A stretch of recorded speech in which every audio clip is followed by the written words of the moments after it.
Hello and welcome! Today I'm bringing you guys a whole bunch of freedom. Namely, I'm sailing the USS Texas. This video has two games, unlike the usual one, and at the end of the video I will show off my captain skills, modules, and the stats of the ship.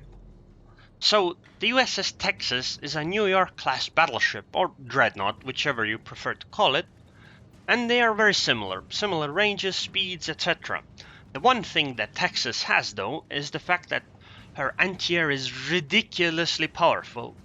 I'm not sure, this game obviously doesn't really show it much of because there's only one carrier, but the thing about the anti-air is that it might not be long range, but if a carrier attacks you, it's going to absolutely murder the planes, especially equivalent tiered carriers planes.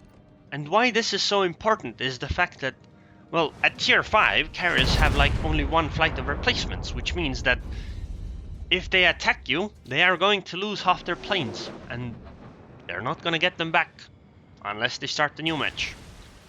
But, I mean, because it's a New York class ship, and it's not faster, doesn't have much more range, etc., the issue is that she suffers the same thing as all the US battleships up to tier 8. Namely, because they are so slow and they don't have enough range. They have to put themselves into dangerous situations to be useful. Otherwise, enemies might just run away and you can't catch up to them. Although this salvo was pretty good. But, I mean, look at the map, look at my positioning. I have been going almost straight ahead at full speed the entire match, and it took me so long to get into battle. And the reason why I have to go into the middle and not to the left side like most of my team, or the right side, is the fact that my ship is so slow. If it turns out that no enemies actually came to A and they all went C, it would take me forever to go from the positioning of like F3 or F1 to fighting enemies at C. So I have to go into the middle, which puts me at a major threat position. Wow, that Mayogi got so much freedom here. I'm surprised he can hold all that freedom. But, I mean, these salvos are of course excellent, because the ship is pretty good for its tier, especially killing tier 4s. But again, because she is slow, it means she needs to go into positions that just aren't very good.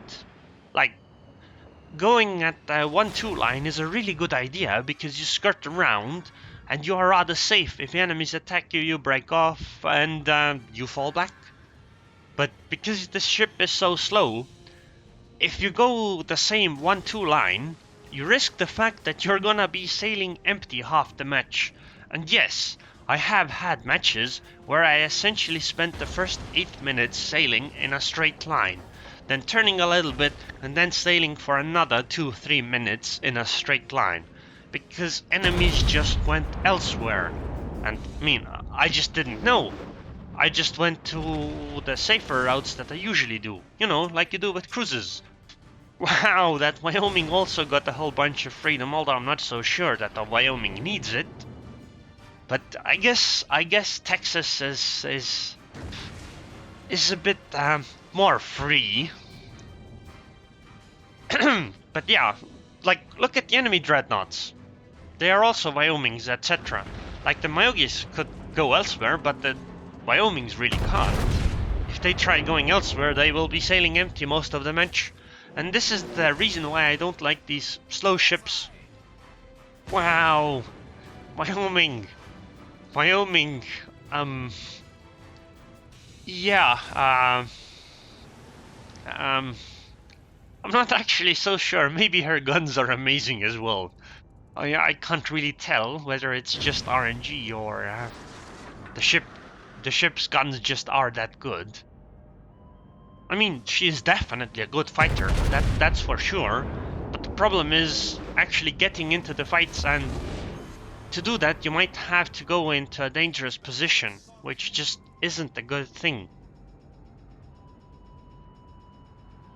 If you have range or speed or Better yet, both. You can, you know, pick the safer routes, go around, change your position, fall back, etc.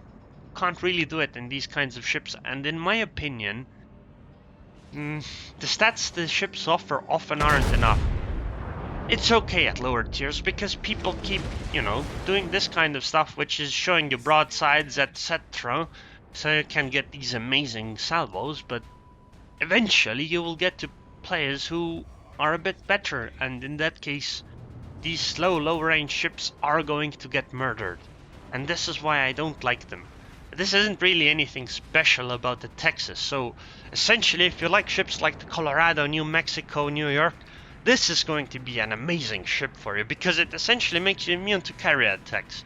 I mean, carriers are going to attack you, but they're going to pay very dearly for it. So, look at the current position. Okay, we are winning, yeah, of course, but the enemies are at sea. Okay? There are no enemies close by. Except that one guy, I guess, which is at like max range. And this is with the main battery range upgrade module, because I think this ship is unplayable without it, which is something I really like that Wargaming gave to the US dreadnought battleships, which is the fact that on the second slot you can add gun range. Otherwise, in my opinion, these kinds of ships would be essentially unplayable. But still, I mean, dispersion at 18 kilometers just isn't that great. But regardless, that's just my dislike of the dreadnought type ships in this game. Because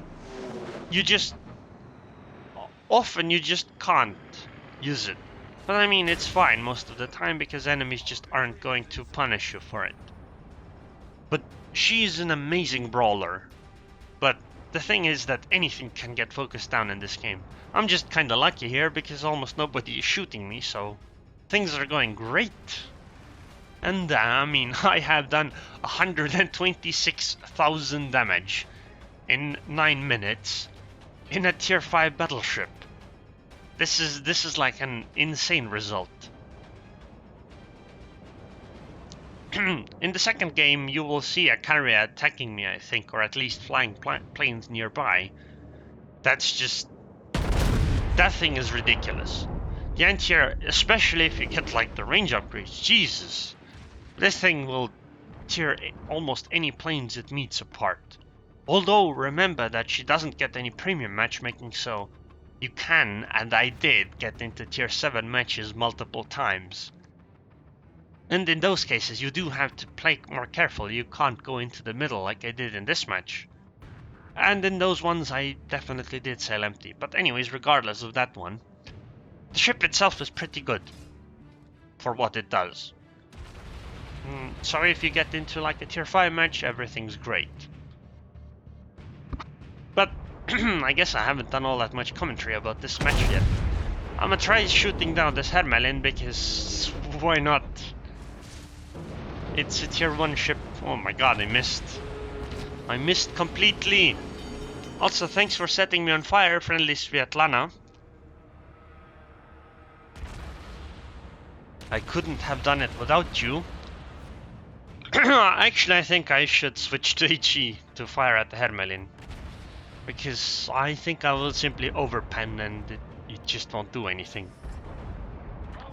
But shooting at these broadsiding Myogis is excellent with AP. Although maybe I should like lead a little less because it doesn't appear that she's going enough speed. Yep, I definitely should have. Or should have, I'm not sure. I switched AP to fire at Hermelin, but I think she's gonna die to the Svetlana's billion DPM.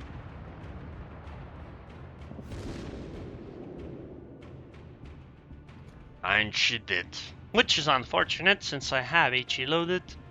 I guess I'll take this salvo onto the Myogi and then switch to AP again. To punish this broadsiding. Although I guess I'm not really doing all that much better. But then again, I'm a bit of a... What? 2 hits, 0... What? Okay, whatever. Unfortunately, this game is ending very soon. Would have... Okay, look, planes incoming from Langley. Okay, 2 shot down. I just focused. 3, 4... Oh look, 2 torpedoes fell into the water. 2. And all the planes got shot down. And that's half his torpedo bombers. So yeah, essentially against the equivalent tiered planes, the anti-air is very powerful. The match itself was amazing in my opinion. I just didn't commentate all that much on it because I just took shots and killed everything. 5 citadels, high caliber.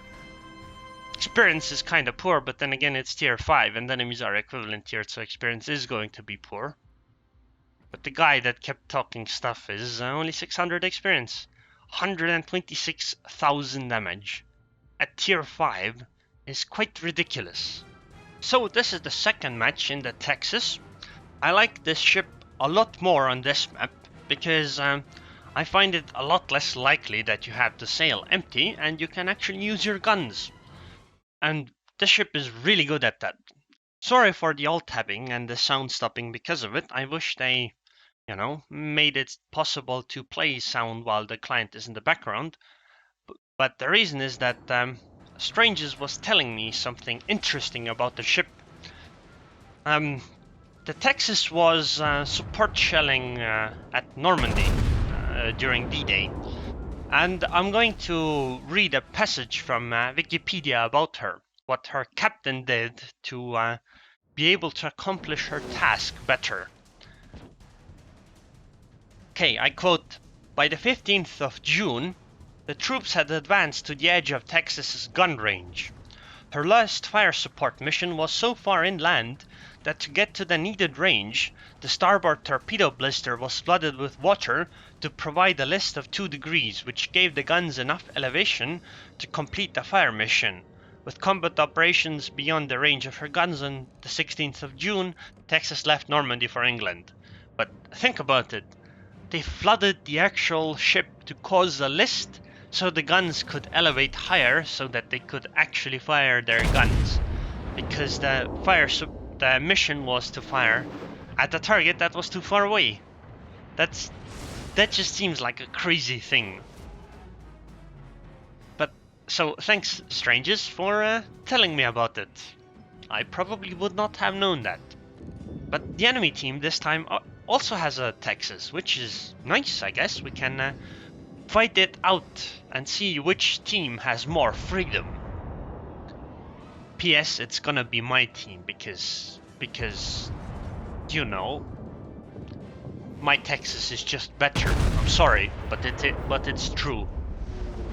Anyways, I decided to head for the sea cap because, well, that's where people usually go on this map. Almost nobody goes to A. As you can see, we had 1 ship go there and that went uncontested. It would have been nice if we could get B, but we couldn't. It's okay, let's just brawl it out at sea. My ship is perfect for that, so no complaints about me.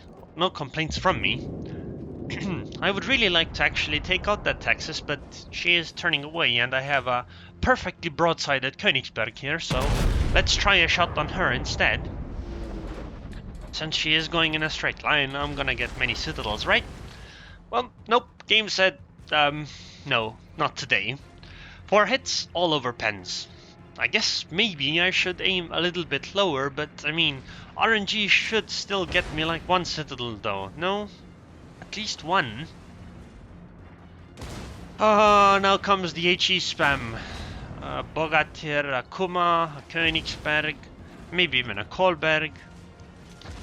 Oh, at least somebody took care of the Texas. Okay, so let's try to aim a bit lower, since she is still going in a straight line, but she is moving away, so I have to aim a bit higher than, you know, it would look like on a flat plane. Another 2 hits. This time I only got 1 over pen. So 1 even bounced. Jesus. What the hell is that Königsberg made of? I mean, it can't be stellinium. Is that like... No, I'm not gonna say that. I mean, I can't seem to settle that Königsberg. I've shot like, what is that, 6 hits on her already? And I've done 6 overpens. Actually, no, sorry, 5 overpens and 1 bounce. Okay, another salvo. Another 6 shells hit, and it's like another 6 overpens. What the hell is that Königsberg made of? Jesus! I've hit her with 12 shells at like 10 to 12 kilometers. And she has only taken, well, 12,000 damage from it. Damn, that ship is insane. Or rather, I guess my RNG isn't the greatest here. And as you can see, my HP isn't going the greatest. This is... oh, of course. And now when I mess up my salvo, and it seems like they go all above, I get the Citadel hit, which instantly sinks her. Sometimes the RNG in this game. But look at my HP. This has been just from like low tier cruisers just shelling HE at me. And the reason why they can do it is because I have to put myself into dangerous situations, otherwise the enemy ships could just, you know, run away. Okay, I still have heals left, so that's fine. That, like, look at this. This salvo was much worse aimed at the Kuma, but it did so much better. Crazy. Okay, that Kolberg is also annoying, but she is sailing away. Slowly backwards. So, I guess I'll have to keep shooting this Kuma. I'm rather low HP, even with my heal, which is unfortunate. I hope somebody deals with the Bogatyr. I would really like to not fight her, or at least get shelled by her HE anymore. But bye, Kuma. Of course the final hit is a Citadel. I mean, it's impossible that the final hit is not a Citadel in this game, I think. I noticed that there's a battleship that came through B, but I don't really want to fight her at the moment. It's a newer class. I mean, I have my hands full with Kolberg and that Bogatyr, so I'll just keep shelling these. Okay, somebody else is gonna take care of the Bogatyr, so I don't have to waste a salvo on it.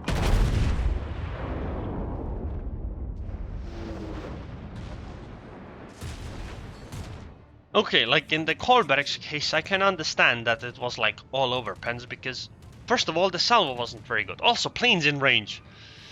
He's gonna regret that if he does it again. Okay, now that Kolberg's out of line of sight, at least direct line of sight, I guess I'll focus on the New York. She doesn't have all that much HP though, so sinking her is more like kill securing, but then again, removing a battleship from a situation like she currently is at, even 5 seconds earlier, is a pretty big advantage in my opinion.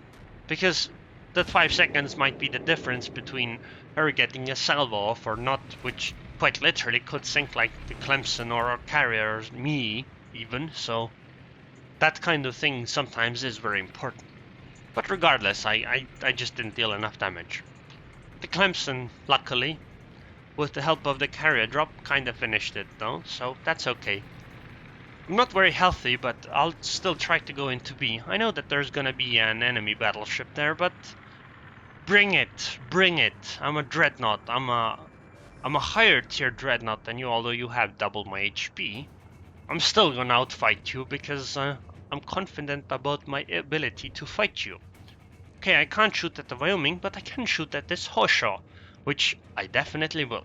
She's turning away, so I'm gonna aim at a point where I think the shells would hit her when she turns. Oh my god. Wow. Hosho, enjoy your freedom. Lots and lots of freedom. Unluckily, it wasn't 3 Citadels, otherwise she would have already sank.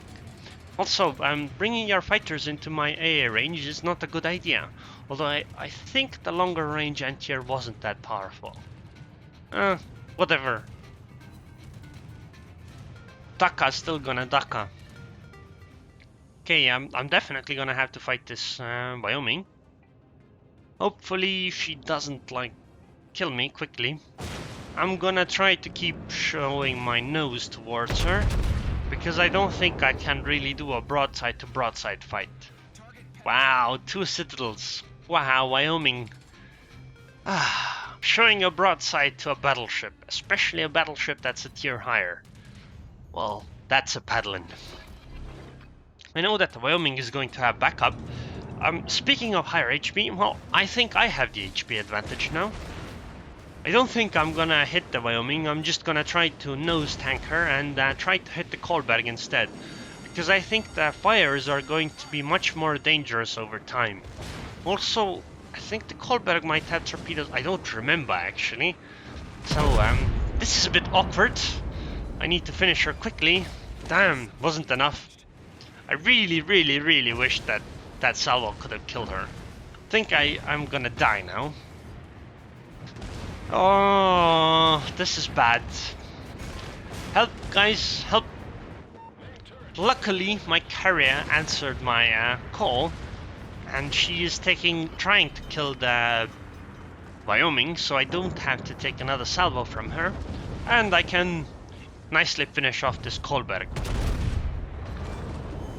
Which is excellent teamwork, because I survived with 1300 HP. The carrier took care of the battleship, and I took care of the cruiser. I didn't actually get an answer whether the Kolberg has torpedoes or not. I guess since she didn't launch them, the answer would be no. It's odd. I think the enemy carrier might actually know something about the anti-air capabilities of this ship, because she is not trying to attack me, even though I'm like one hit away from death. I'm gonna have heal in 10 seconds though, and there are only carriers left, so I'm gonna switch to HE after the next salvo. Okay, now planes are returning over my ship. I think that's a gigantic mistake, because this is goodbye planes.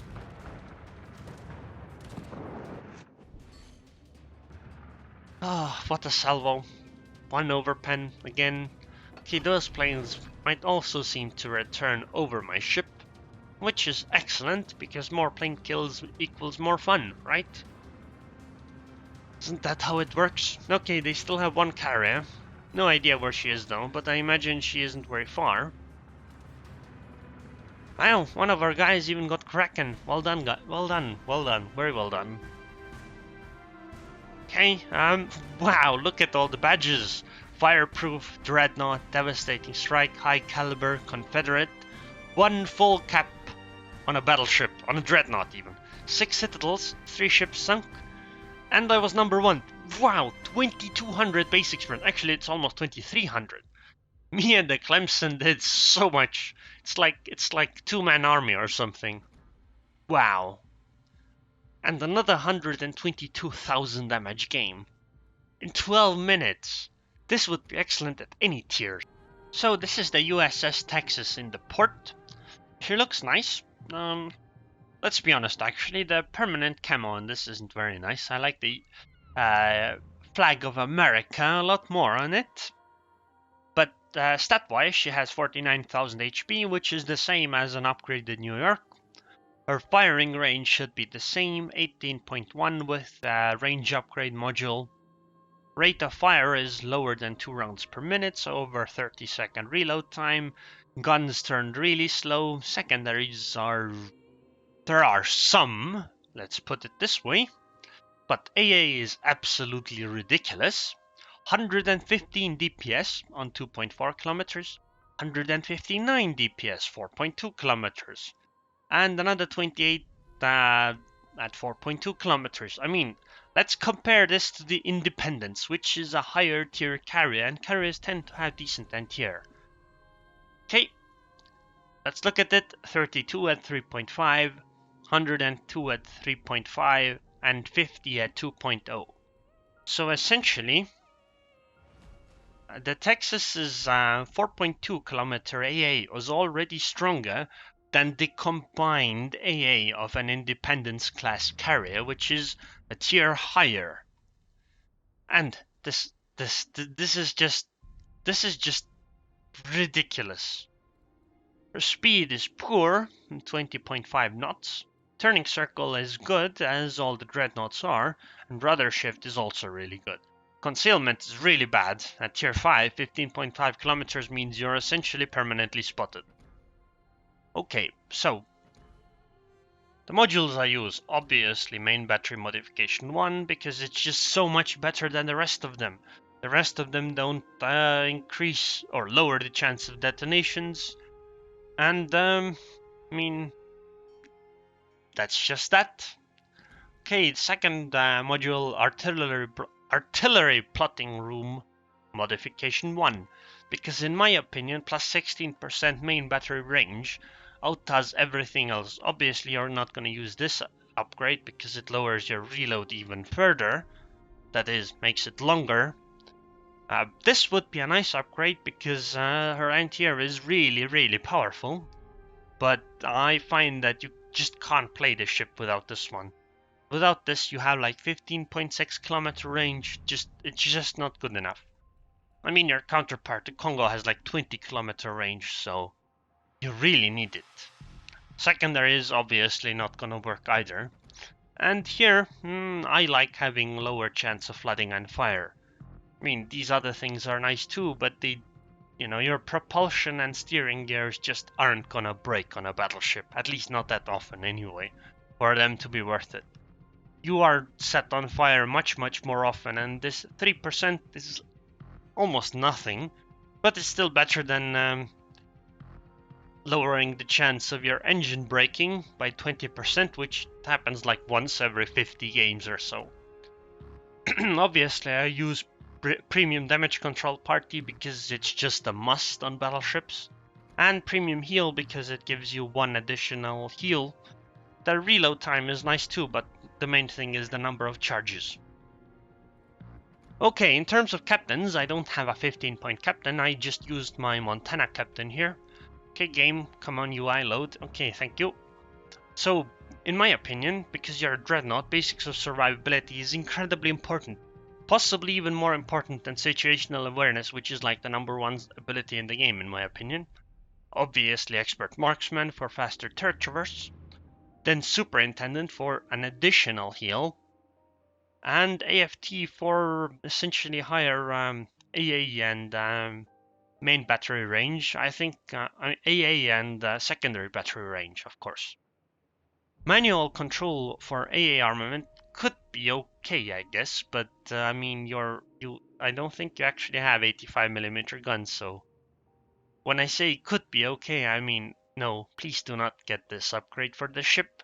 But then again, I mean, it's a premium battleship that's tier 5. You are not going to get like a specific dedicated captain for it anyway, so you're gonna use whatever you have available.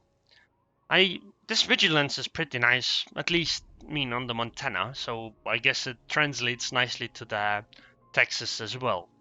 If I had 15 points, I guess I might have concealment expert, but I don't think on the Texas that it makes much sense to have it. So this is essentially the ship. I'll show you the different camos available as well. This is the default Texas camo. Then you have these standard US camos.